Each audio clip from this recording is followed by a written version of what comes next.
And I hand over to Sagar to formally open our webinar or the discussion. Thank you. Okay.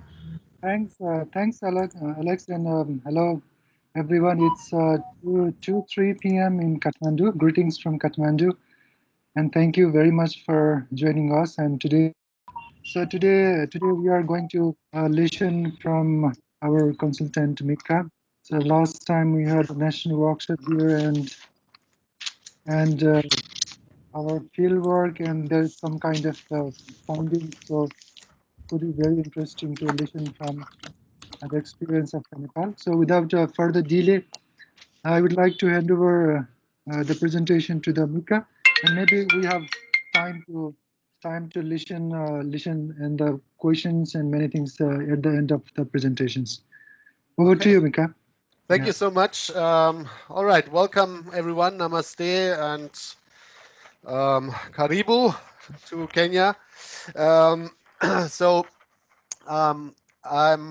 Oh yeah, and Ludovic is also here from ICRC. I see. Hi, Ludovic. So we have quite a number of people here. Lots of wash experts, lots of cash experts. So I'm very happy to share with you our findings about PCMA we recently did in Nepal. It's not so much only about findings, it's also we will be talking about the process, how we did it, and then we will have some discussions. That's the plan. And I'm going to start now. I think everyone can see my screen already here. Considering markets for wash response, that's a draft title. We still haven't decided yet on the title, but I think that's basically what it is about. So that we should not just think about in-kind distributions, that we should think about alternative modalities like cash or voucher. So really using markets, using existing markets, local markets for wash response, in our case, NFI and services. So objectives of the PCMA were as following.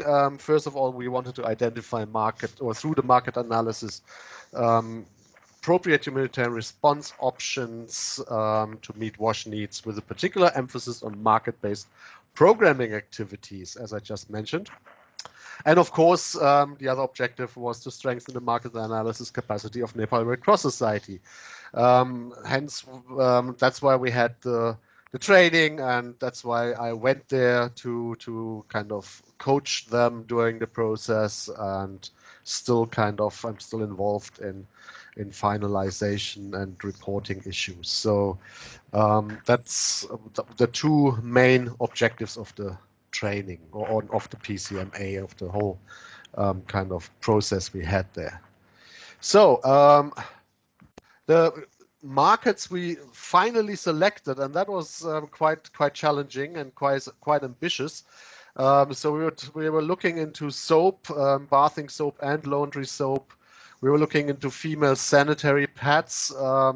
Those are the single use, but then also we need to discuss a little bit further on this one about other options like the cotton pads.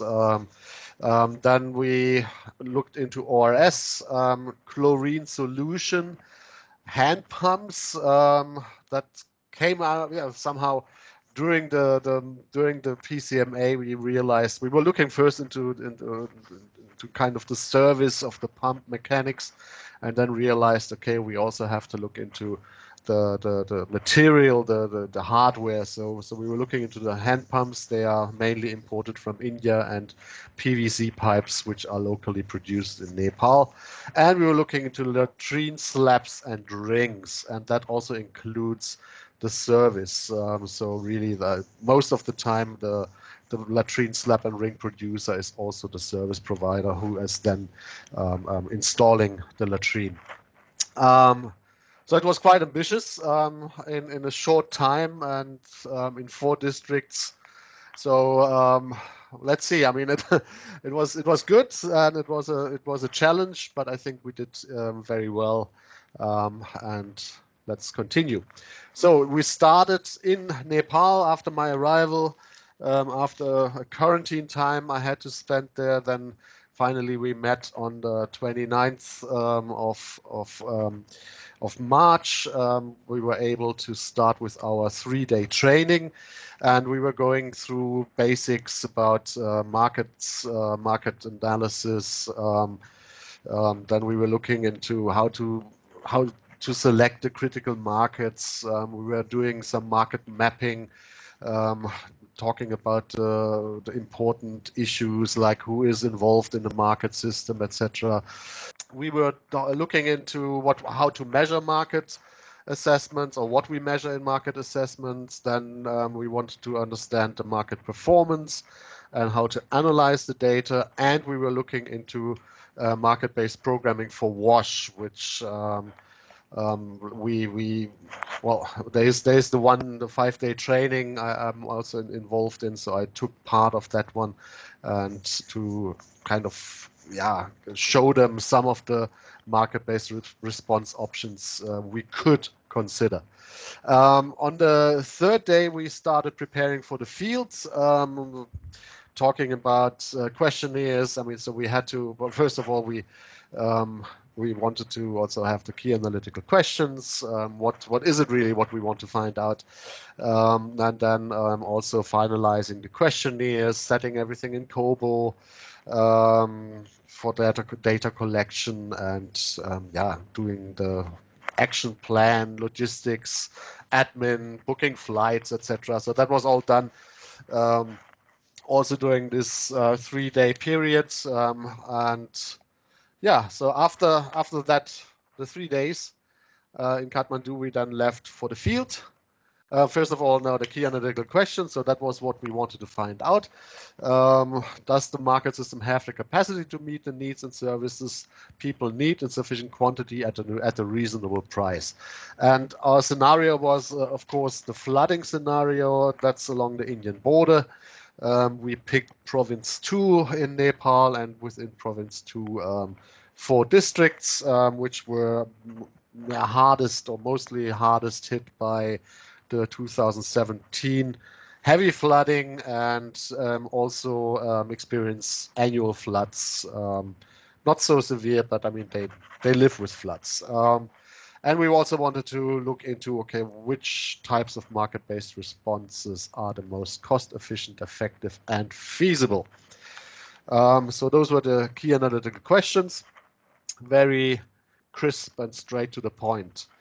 So we went to the field, and of course, with the Red Cross, you have to kind of make sure that your district chapters are all with you. So we had like an onboarding workshop. Each team in all 4 districts, they went. We had a workshop again, and what I really liked here is that the teams actually already kind of used what they had learned in Kathmandu. You can see here the string activity, which we also did in the training in Kathmandu, which is a very nice way to visualize how market systems are kind of functioning with actors and factors involved. And they did the same on the district level, and you can see in sometimes we had more space and sometimes we had little space with the table in the middle. But we managed well, and I think the whole district teams, everyone, they were quite pleased with what we did during this day, and they fully understood what is going to happen in the coming days in their districts. And of course, we had, apart from the Kathmandu team, we had volunteers from each district helping us with the data collection. So after that was one day. The next day we started going out into the communities, talking to the flood affected population. So we had focal group discussions, of course, female, male, mixed groups, leaders within the communities, different interviews, just to find out, okay, what are the issues? What are you facing here? What are the markets? Where are you going to get your items in normal times? Do you have access during flooding? How long are you displaced? And all these questions we asked them, and just to give us a good idea what are the concerns of the affected population. So after that, that was the first day actually. All teams set the same kind of schedule. We started with the communities, and then we went into the market survey. So we had all these key informant interviews from small retailers. I mean, if you have been to Nepal, or if you are in Nepal, you know there's lots of little shops and they are selling soap and basically everything, and pharmacies who sell ORS, and yeah. Then we went, of course, talking to the slab and ring producers. We were looking into the hand pumps and the pipes, and I mean that was really intense, and a lot of interviews, and I think every one of us, everyone in the team, we learned a lot about I mean, even the Nepalese colleagues, I think they learned a lot about their own markets and how they are functioning, which is also quite interesting. And I mean, we were surprised how many things are actually locally produced, which we didn't know or which we didn't expect in such a number and things like this. So, I mean, as I said, we were talking to producers. We figured that we learned that there is actually single-use sanitary pads, for instance, on the left. As you can see, they are produced in Nepal. The one team, Suvesh's team, they went there to talk to the people and even had like the funny gel stuff which kind of crystallizes the liquid, and I don't know, she explained it to me. I couldn't really keep everything, but then of course the soap manufacturers, you can see here, also quite interesting, and I regret that I wasn't with the team during this trip, because I would have loved to see also that soap production.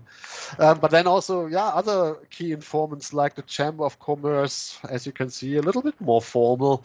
And then there was like another meeting, for instance, here on the photos, but we all spoke to the local authorities, to the district level disaster kind of committees.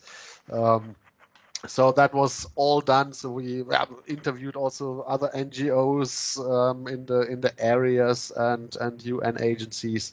So it was quite intense, and we gathered a lot of information. And then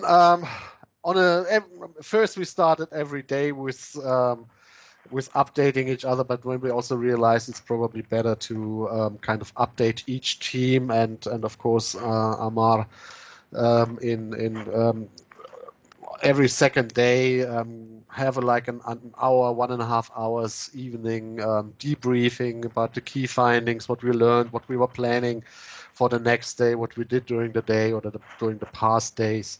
Also kind of updating on issues and what we still need to look into. So it was quite interesting, and don't take this little photo comic here too serious, but I mean, we had connection issues very often. It was a challenge at times to understand each other, but I think even that went pretty well. So after 8 days in the field, intensive interviews and research and visits in the field and disaster areas and everything, talking to all these people, we went back to meet all of us together at the training center, at the Red Cross Training Center, which was quite interesting to then analyze all our data. And so we were talking about, of course, or we analyzed the risks. So we had a session about risk analysis and looking into cash and voucher. What are the risks involved when you decide on the 2 different modalities? What mitigation measures could we put in place to reduce the risks? So you can see us working here hard on the risk analysis. Of course, we did the market mapping. We analyzed all the markets we were looking into, drafted our market maps here on flip chart with sticky notes. We're talking about targeting, and that's the left photo where we were throwing or aiming at the bull's eye. It was more like what's the best modality and what mechanism, distribution mechanism is the best to target a certain population, and I think it was also an eye opener for all of us, so that we also realized sometimes the most the complex ones, the high technology ones might not be the right choice, and sometimes it's the simple thing which reaches the population.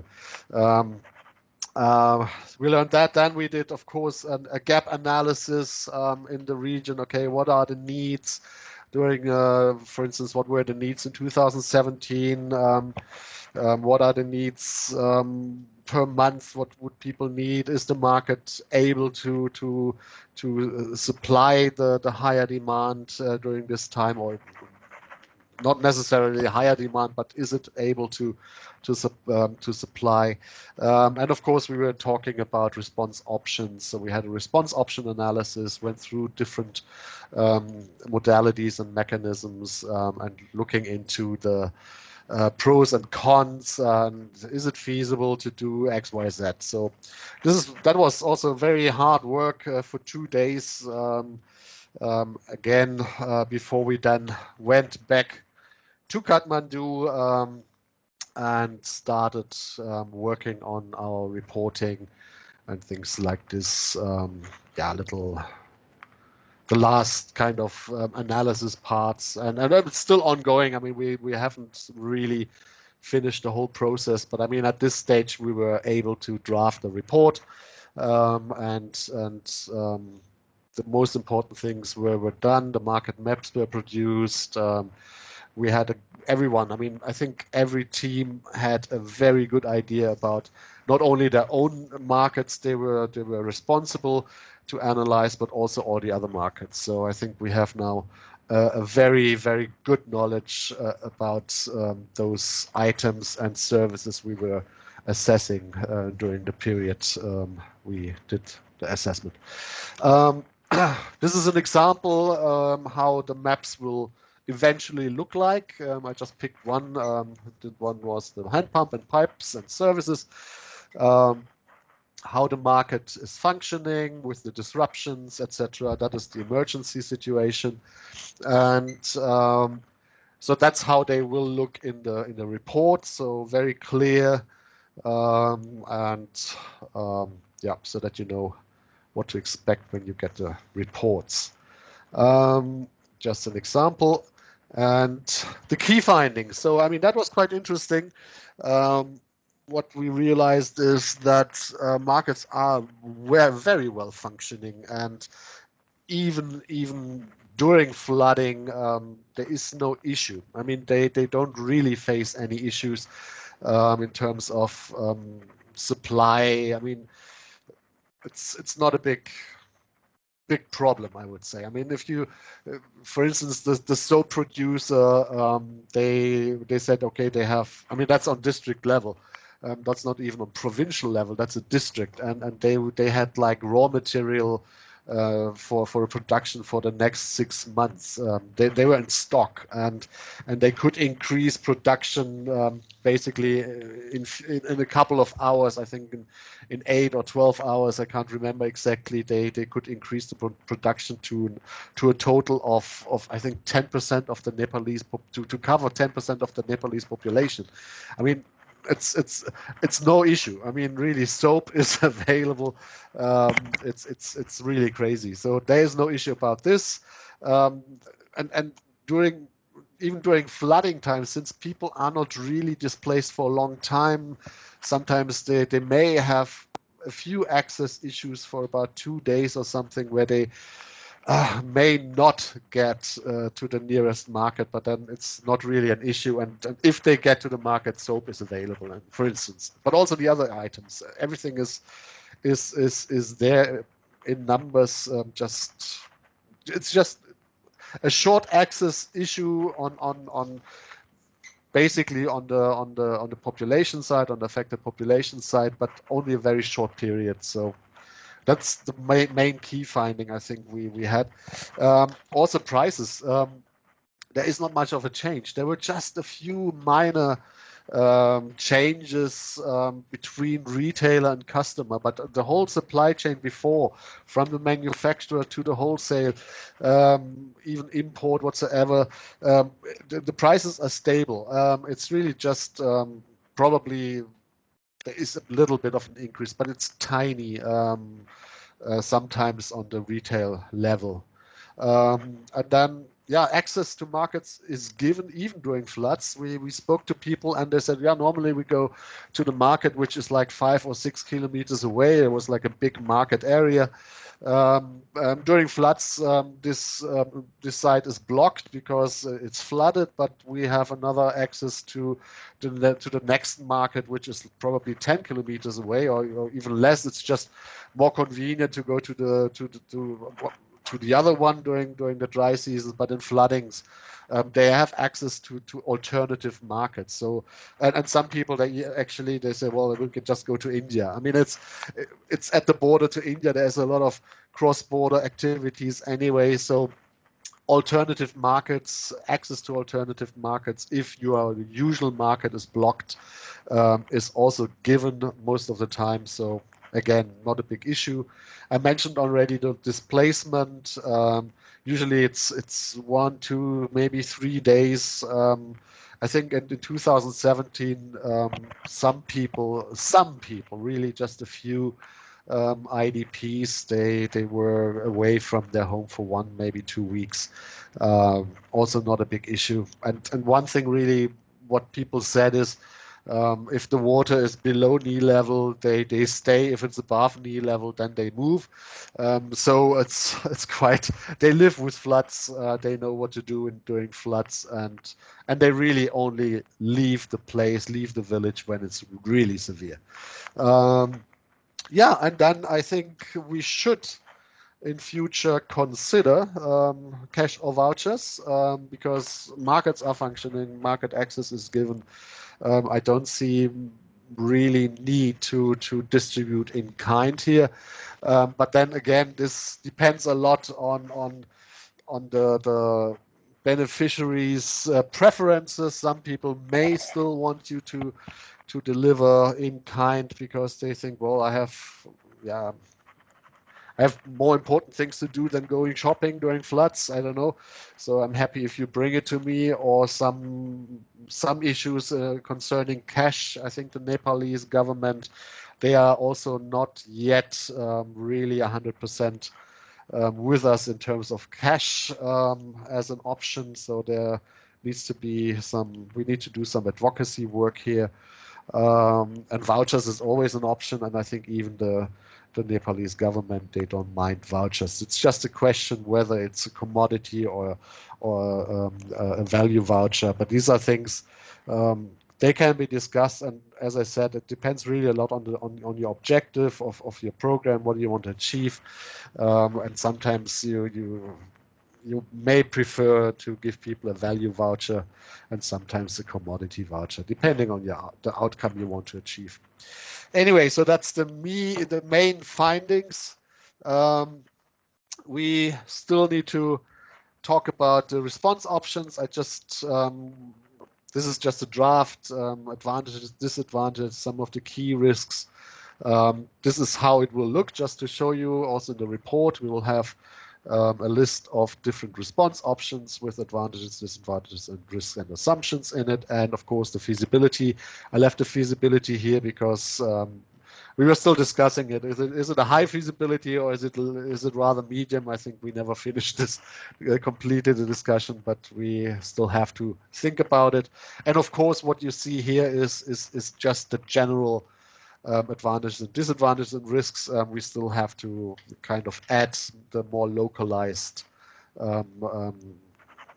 assumptions or risks in there, and whatever advantages, disadvantages. Cash over counter could be if you want to deal with. I mean, you could hire traders or something to hand out cash. This is just one example. Also, or other. I don't know if there is something some Western Union type. I don't know. It's just something we could also consider. Banks is definitely an option because especially in urban areas, and some urban areas are also getting flooded, people usually have a bank account in those areas, and more even also in rural settings where people have relatives working abroad and sending money through banks. So that could be an option as well, and it's pretty safe, and it's just a question of we still need to look into a little bit into accessibility and the branches, how many branches are there in which area. But I mean, definitely a very good option for the more urban or peri-urban areas. Vouchers, of course. We have to look into e-vouchers if that could be an option. I mean, could be done, or paper vouchers. That's we still need to decide what is more feasible. But vouchers is definitely an option. And that's about it. Then monitoring, of course, this is also not yet finished.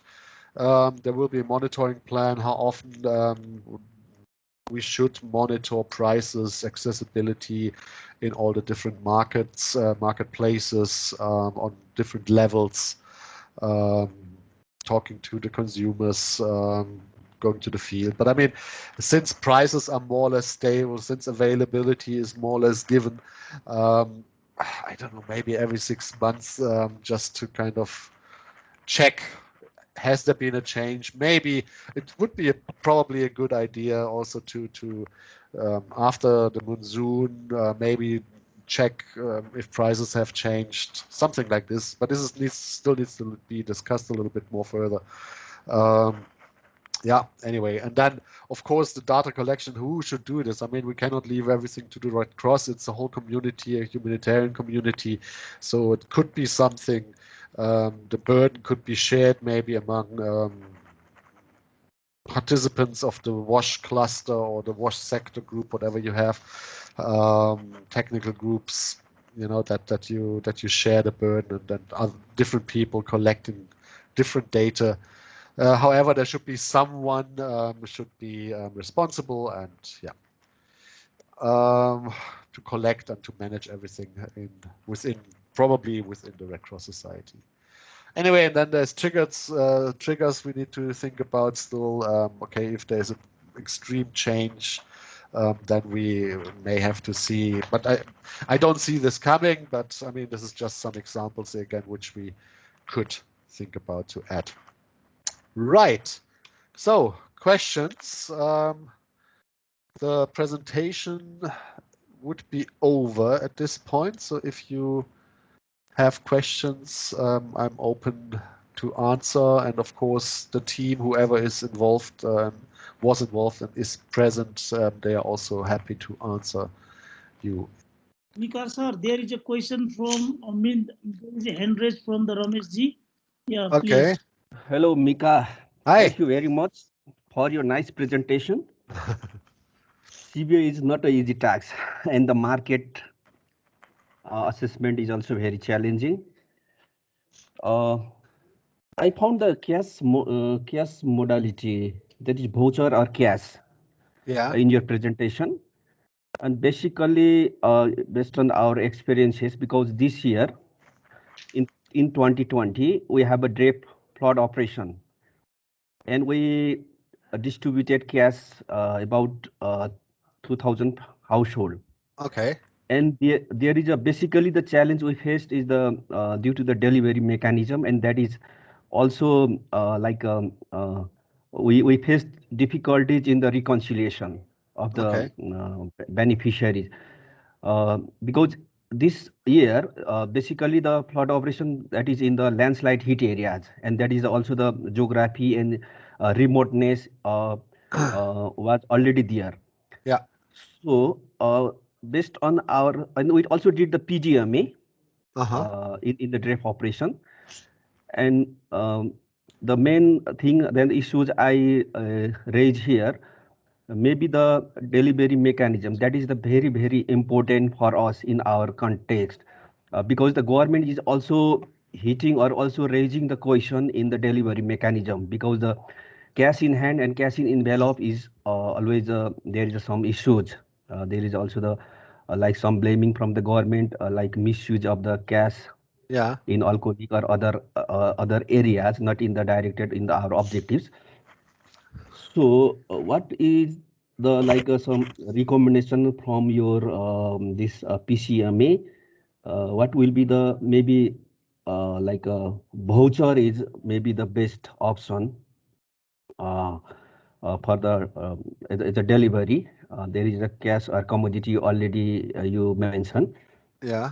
So what you recommended like that cash modality, considering our context, even in yeah, I mean the delivery mechanism really, I mean it's up to the context. I mean it's not easy to say. I mean cash and envelopes is the easiest, the quickest, and probably the most accepted by the community at this stage. There's nothing wrong with cash and envelopes. I mean, if security is given, if we don't have an issue, if we don't have issues with theft, if we don't have issues with traveling with, I don't know, lots of thousands of rupees or millions of rupees, that is not an issue. I mean, if the government kind of needs to be convinced that yes, there might be abuse, but the number of abuse is so little that it can be ignored. You know, I mean, this is something it needs to be advocacy work, and this is what we've experienced in many other countries, to convince the government to buy into something like this takes a while, and the best way to do it is by showing evidence. I mean, there is so much. I mean, the one thing for sure, I mean, nothing has been more researched in our humanitarian sector than cash in the last 10 years. There is so much evidence, there is so much research on cash and how it's used, and what beneficiaries do with it, and how they prioritize and things like this. So that's the best way to convince the government, is showing them the evidence. Listen, guys, this is evidence. This is what the research says. There's only a small, tiny number of beneficiaries that abuse cash, and I mean those people who abuse the cash to buy alcohol, for instance, they would do the same with in kind. They would sell the in kind if they want to have cash for alcohol. You know, it's the same. The argument is very weak if people say, yeah, there's so much misuse. Yeah, I think if people want something else, if they have different priorities, they make sure they get it, and even if they sell whatever they get from us in kind. Good. But I mean, yeah, it depends really on operational issues. I mean, we could do mobile money if the network is working. I mean, this is we could do cash cards, we could ATM. I mean, there's so many options, but it really all depends on the context and whether it is possible in your given context in Nepal in some areas. Yeah, I mean, this is something I will share with the team also something more about delivery mechanisms and risks involved and preconditions that will help you as well to decide then which would be the most feasible then for you. Okay, does that answer your question somehow? Okay, thank you. I have an add-on question to this, Alex. Have you? I mean, the PCMA was very much focusing on wash commodities and wash markets. My question is, was there also some element of checking how important the wash sector is in total for the community? So in an emergency, the point of why I'm asking is, if you do multi-purpose cash, they might spend it on stuff that has nothing to do with wash because they find it more important, and that would influence also the the modality that you choose. Was there also an element in the assessment to check how important wash as a sector is for the people in an emergency? Amar G, can you answer this question? I mean, you are the wash expert. I think, did we ask this in particular, the importance of wash? Yes, we also asked the different this related questions in different FGD and then also KII. Actually, this was related item is not which item we selected that are not the life-saving item actually. And then actually some the area we also like pre-assume the 2017 conditions and those area where there is a big inundations. Those area we also went and asked. They have some like a value of those wash item as well. Actually, there is no like a accessibility even to receive the like in kind right question they have. says to go that really distribution area. In those area they feel actually the wash item also very important in the crisis times. If that inundation prolong just 3 or 4 days long actually, but actually we know the food related item is the most like a valued item. They feel more important during this period. If the like inundation and then affect mean that this impact is long, then they also feel important on those wash item as well actually. This we feel actually, but we did not like ask the so comparable questions between like wash items and other items, but was so that the wash item price fluctuation is not so big actually. We asked the whole chain of market actors. Actually, the most of the market actors said just 5 to 10% maximum price fluctuation during the crisis, because those items generally there is no price fluctuation, mean the plus fluctuations. Then we see, and then also we discussed with the manufacturer and dealer, every like a market chain. Every market chain said this items is not like a crisis items even in the crisis times, because in our condition the like a southern part is all flooded affected part and the northern part is the safe part, and the northern supply the southern as well. If the dealer and then retailer, maybe a wholesaler affected in the flood area like Birgans, and then we have the like a district headquarter, then the some like the district headquarters market is depend on the Indian commodity, and some depend on the Nepalese commodity. So which depend on the Indian commodity, they have some effect because during the flood. And who are the must depend on the Nepali commodity market from north, they have not so much like a issue in the demand side, I mean the supply side. So there is no like a such type of like findings we seen, but certainly the vast commodities are also very important and they also feel some value, but not so much like food items and then other items actually means that we feel. If you want to add, Mika, you can add actually. Over to you.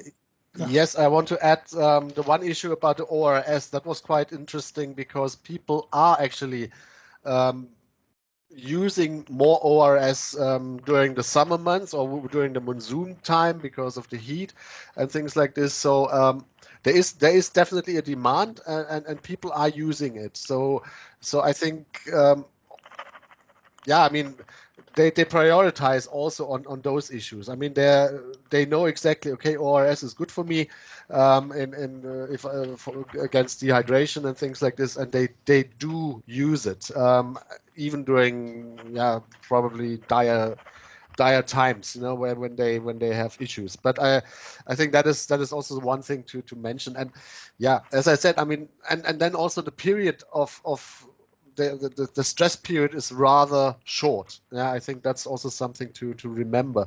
I mean, it's annually maybe 1 or 2 days, and then in longer or more severe floods, it's just maybe 1 or 2 weeks. So even if they have a different preference, I mean, probably. Yeah, and how long does a piece of soap last? Maybe they still have some. I mean, it's very difficult to say if that really has an impact on our findings or on our decision here, what we would do, because even if people would not maybe immediately buy soap, I don't think it would be such an issue, for instance. Yeah, and then of course we were looking into services, and those services, they are not for emergencies anyway.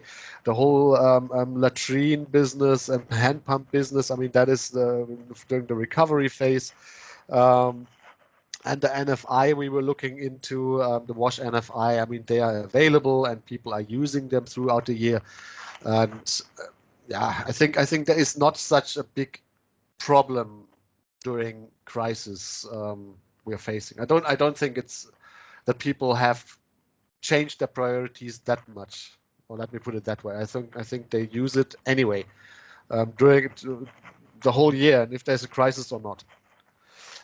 So that's just my impression I had. Thanks. There was one. Sorry. Yeah. Question. Yeah, go ahead. Yeah, there's an interesting point from Deborah Bonucci. I don't know where you are, Deborah. It would be interesting to see the link that we can establish with the post-crisis market assessment, how the data from the market monitoring can be utilized to inform the emergency response decision to use cash and voucher assistance. Of course, this is what we did in the PCMA. We were comparing the baseline, which is the time of April 2021, comparing with the last crisis, and we were looking into the severe flooding, but also into annual flooding a little bit. But of course, the most interesting for us was the 2017 flood. So we were looking, was there a difference in prices? What happened to the markets during the 2017 floods, and is there a big difference? So we have the two different maps, we can compare them, and of course what we found out and what people told us is that more or less prices are stable. So that is something we already found out, and of course now with the baseline we did, with all the information we have from the baseline, if we say in 6 months we go back and ask about prices and availability, that of course will give us an idea how things may change, if there is a price increase because of inflation, or maybe there is an issue of raw material. I don't know, but I mean, this is something. That's why we do the monitoring in future.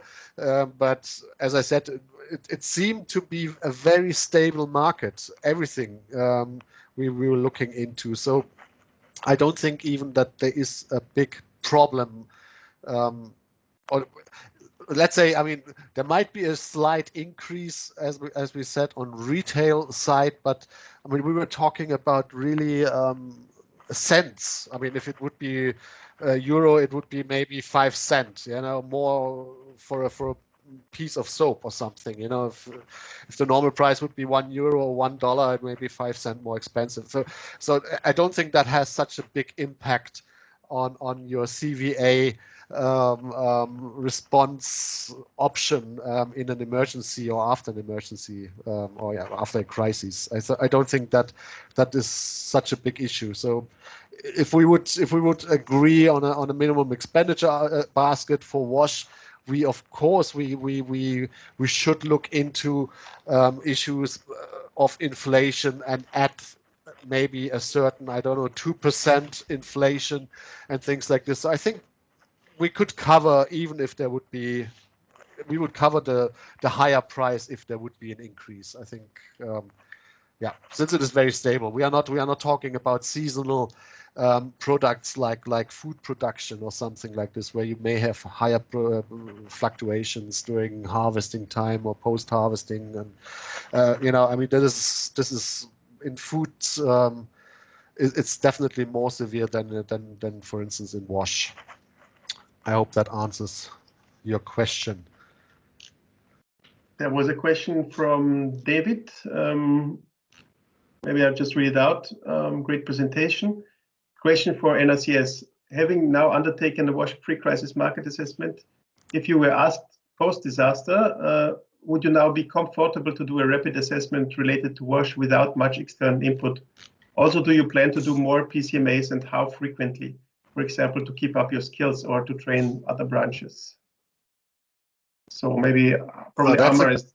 Yeah, I just wanted to say that question goes to Amar. Yes, actually, we have also the Romezi as well. Actually, yeah. After this PCMA, we understood some tools how we can do the market assessment even after the disaster, because we did now before the disaster, and we took the like a severe critical market is 2017. So considering the 2017 devastating situation of flood in those areas, we asked the several questions, and then we also took the baseline as well, and also the severe condition 2017. And considering this both data, we want to project what will be the future condition. But actually, we have not yet like collect the information during the the post-disaster. I think IMA is the best tools for the post-disaster. And then, yeah, data collection method is same. We can do that. Actually, even in the post-disaster, we can collect the information. But we have to think about the quick data collection method in the post-disaster, because we will have no more time on that situation, because we have to involve into response as well, and also the data collection. And then we hear that there is a 24-hour like tools developed by Oxfam, some organization. That tools we can use for the post-disaster situation as well. And then in this report also we requested to Mika to put some monitoring systems, because if we put some recommendation and monitoring system, even in post-disaster we can do the monitoring of market based on our PCMA report. So that I think we can do it. If Rameshji have different thought, he can also share.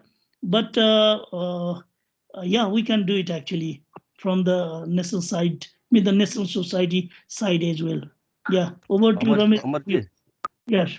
I'm just adding, because recently we did the capacity assessment of NRCS, and based on the gaps, now we are working for the 3 years cash preparedness project, and we have like this capacity building and this PCMA we will do continue, and we have also the sectoral coordination and collaboration will be continued, and in our this capacity, after the capacity assessment, and now we will have a cash preparedness project that will guide, because we also work on the SOP, revise our cash SOP, and we develop other tools. We harmonize tools, we coordinate with the cash coordination group, with the advocacy with the government. That all are set up in the new this cash preparedness project. And we also bring this PCMA or market assessment together with that project. And we have established cash coordination group, and we coordinate internal coordination, and then the external coordination will be going together. Thank you. We can do it or not, actually, in the yes or no question. Yeah, we are doing. We have even our plan. Thank you. Can I add something to what Amar said? So I think as well, I mean, what you can do is, of course, you could continue doing PCMAs during times, I mean, during normal times, if you have the capacity, and maybe, and we discussed that already in Kathmandu, you could go to the flood to the landslide areas instead of the flooding. We've done the flooding, and I think this is whatever we found out in this one province too, and in those 4 districts. I think that can be. It's most probably is the same along the whole Indian border, along the whole river system down there. So I think the one is sufficient. What you can do if there's another flooding in this area, you would go there, and Amar mentioned it already, the Oxfam tool. It's the Oxfam 48-hour kind of assessment tool, market assessment tool, but it's really looking at the marketplace, not so much at the system. So that could be done. We understand the system now for wash items, for instance. We understand, okay, on district level there's manufacturers. On district level there's wholesalers. They have sufficient amount or sufficient supply. So what we can do is with this, for instance, with the Oxfam 48-hour, or with your beautiful tool, the RAM, you quickly go and look into the marketplace, the nearest market area of the population, the affected population, and just check, okay, how is the situation? How is access? And that can be done really in a very short time, and I'm pretty sure that the team who was participating in the PCMA, they are now very much able to do such thing, as well as definitely look into other areas to do a PCMA, for instance, as I mentioned, in Sindul Palchok or something, in landslide areas, could be done. So that's just from my side to add to what Amar said. Yeah, thank you. And please, Harvey sir also raised the hand. Thank you. Good afternoon. Can you hear me? Yes, sir. Okay, good afternoon, namaste, colleagues. Good morning for those still in the morning in Europe. Thank you very much for the presentation, Mika and colleagues. I just wanted to raise one question that I have a little bit discussed with Mika when we debriefed 2 of us, 3 of us with Prajwal in our office before he left. He took his plane back. Now we are approaching the new monsoon season. So I was wondering how much of these findings, which are very useful, I think, for monsoon planning, can be transposed to the hills, and how much we should actually undertake another kind of a short analysis more in the hillside, in terms of better understanding the markets and informing our monsoon preparedness and response plan. You know that every year NRCS plans for the monsoon. Actually, I'm very happy Rameshji is here from the disaster management team, because he's usually the one leading on this. And usually based on this plan, we write the emergency plan of action for DREF, which is, we've been doing this in the past 2 years, so that we have a DREF ready to go.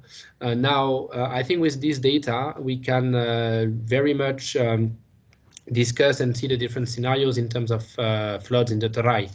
But the learning from 2020 monsoon has told us that the actual landslide in the hills is a big risk, and is another big scenario that we should consider. And I'm assuming, I'm not an expert at all on this, but I'm assuming the market might be behaving differently.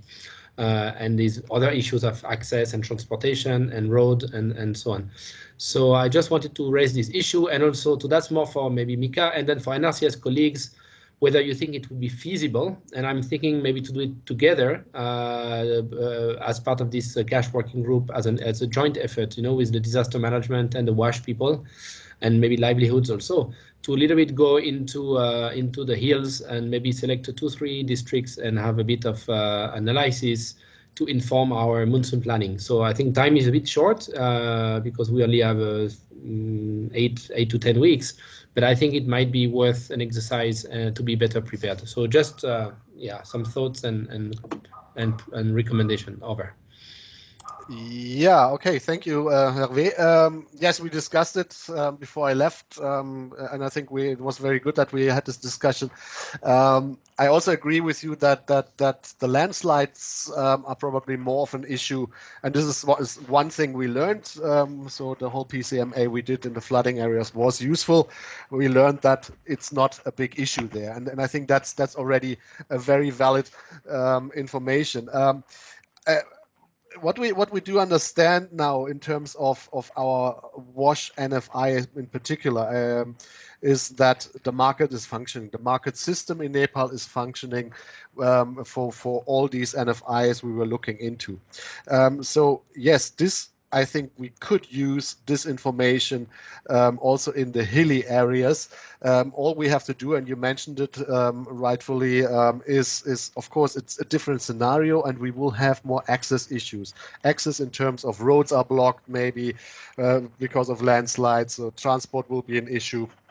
And I think that is something you should really look into, but also then look into, okay, how markets are performing during those flooding areas. Do people have, I mean, where do they usually go? And we had this discussion, and I remember after the earthquake when I went to Sindhu Palchok, to the hilly areas, people had somehow, I mean, there were roads, bridges washed away, or not washed away, but I mean destroyed. And I remember we had to really walk sometimes as well. And I had the impression even during these times, people somehow access markets. It might take longer, and they might have to walk, yeah, but they do. But this would be very interesting to find out, and I totally agree that this should be done maybe before as a monsoon preparation, just to find out, okay, how is access in the hilly areas? Markets are functioning. This is what we learned, yeah, for wash items definitely, but how is access? And I think this is something. And it won't take that long. I think you just have to pick some of the communities from, as you mentioned, from last year, who were badly affected, who are still affected, some of them, and see how the situation is and what are the access issues they're facing. And that would give you also an idea on how you could, for instance, plan your response options, because it might be that you get involved in some, I don't know, infrastructure rehabilitation or something. You know, I mean, that could be an option. Just I think it's a very good idea what you're having. And I'm also, if you team up, it should be also, I think, in terms of resources, you should be able to do this even before the monsoon. That's my feeling. Okay, thank you. So Ramesh Ji or Amar Ji, what do you think? Is it doable? Actually, my suggestion is actually the one thing is a little bit difficult for us, because where we do the PCMA considering the landslide. That is the questions actually. We will do all area of Nepal where is the landslide actually is issue, or some particular area where landslide frequently happen, and then also the issue of accessibility during the landslide, also the issue of market breakage during the landslide. That appropriate place we have to select, then we can do the PCMA for landslide as well, so that after that PCMA the recommendation can generalize for all over the country. That area we have to select properly, and we can collect the information, and we can write the report, and we can extract the finding as well. That we can do. Let's discuss. I think Ramezi also here. We are also here. Let's discuss the area selections. Then the which tools, quick tools we can use. Yeah, we can do it actually. Data collections and then report writing is not the issue. The issue is actually the site selection of the appropriate place for the FGD, KIN, and the tool application. That is the actually my thinking actually. Over to you, Okay. Harvey. Thank you. Ramesh Ji, you want to say anything before you jump to the next meeting? Sorry, Harvey sir, I have already late, so we will talk or discuss more in this subject, in this matter, and because we have also the RAM, we have also translated rapid market assessment, and we also explore the possibilities of having some rapid market assessment after the incident. And this PCMA, we have already done this, and we also look for the detailed report, and then we explore the possibilities to implement in incoming days too. Okay, Okay, we'll have a separate meeting then on this one. Okay, we'll follow up. Yes. Thank you. Yeah, in the chat. The question was, how did we decide on the critical markets?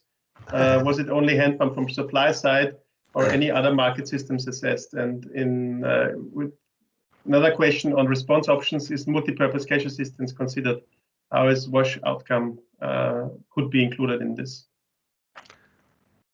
Good question. Okay, I mean, how was it selected? I mean, this is something the team from Nepal has to answer, because that was kind of pre-selected even before I came. You decided on those different markets we were actually looking into.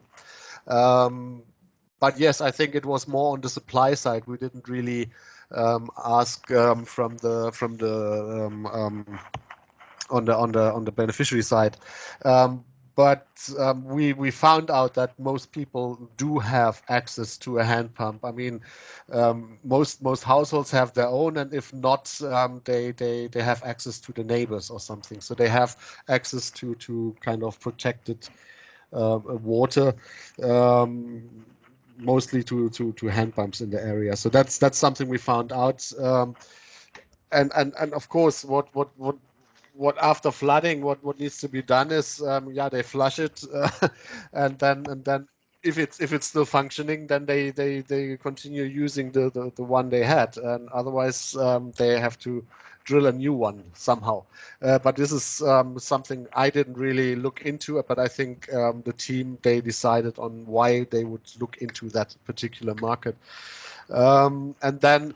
Considering multi-purpose cache, yes, of course. I mean, I'm a great fan of multi-purpose cache. I wouldn't mind, but of course you have to kind of, you have to have a full MEB, a multi-purpose MEB ready, which takes a lot of time to discuss with all different sectors.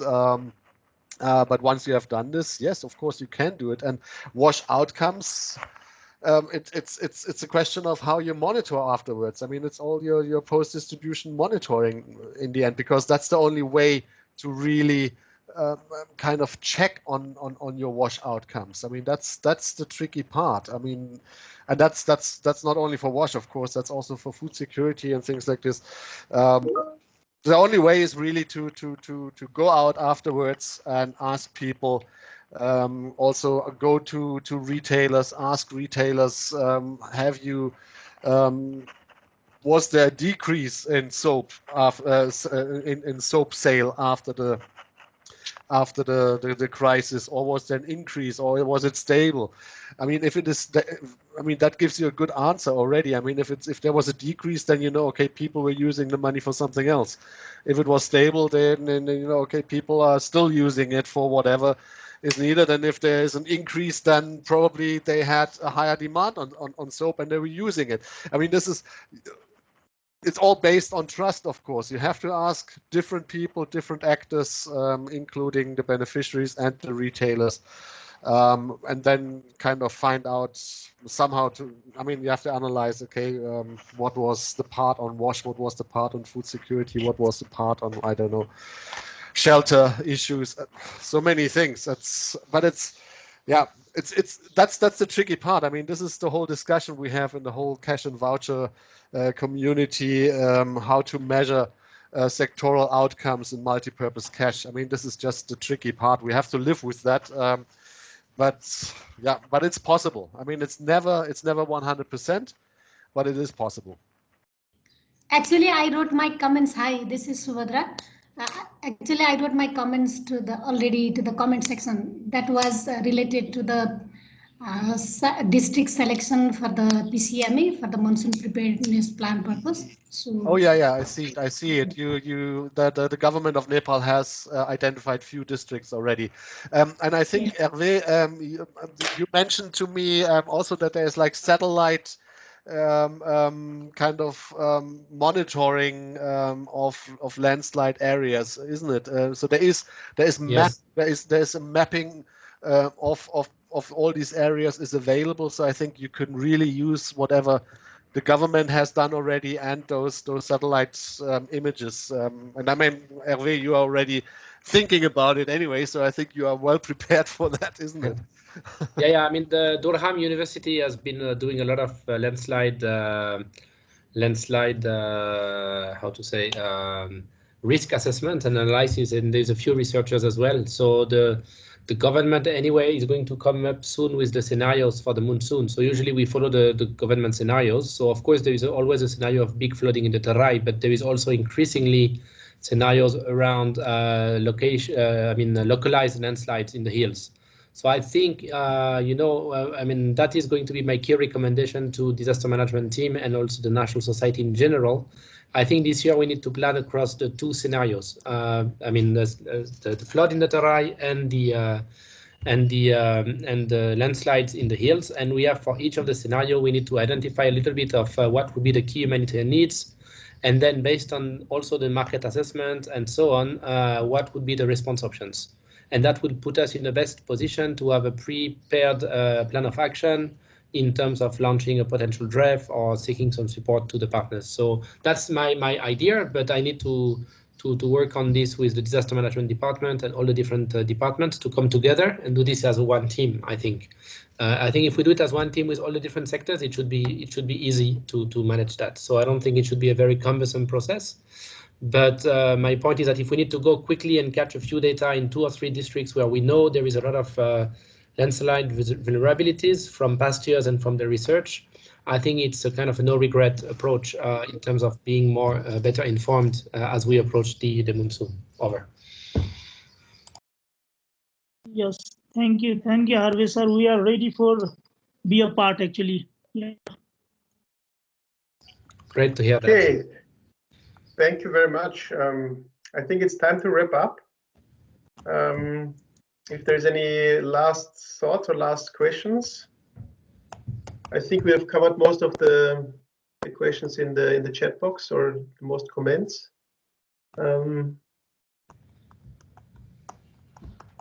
If there's nothing more, I suggest that maybe we can give a brief update on the next steps, apart from the rapid assessment that has been discussed in detail. But for coming back to the PCMA, I think there's a final report to be expected in the coming weeks, which will be shared widely. And we also plan a wide dissemination event of this once the full report is done, so that we can get also other Red Cross actors on board to support them, also give them guidance in how to do or make them interested in the process of pre-crisis market assessment. So similar like today, but with a much bigger audience, much wider audience. So that's the plan from my side. Is there anything to add from you, Amar, or from you, Mika? Yeah, we have. I mean, we need to listen from Mika. What is our next plan? I think our colleagues already uploaded the draft report as per their assignment. Yeah, and the next what we do, please share, sir.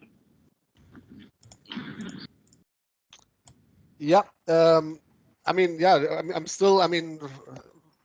Alex is also busy with the maps and things like this. I think once we have gathered all the information from all teams with all the graphs, also from Saurav, then we should be able to finalize the report hopefully sooner than later. Yeah, I mean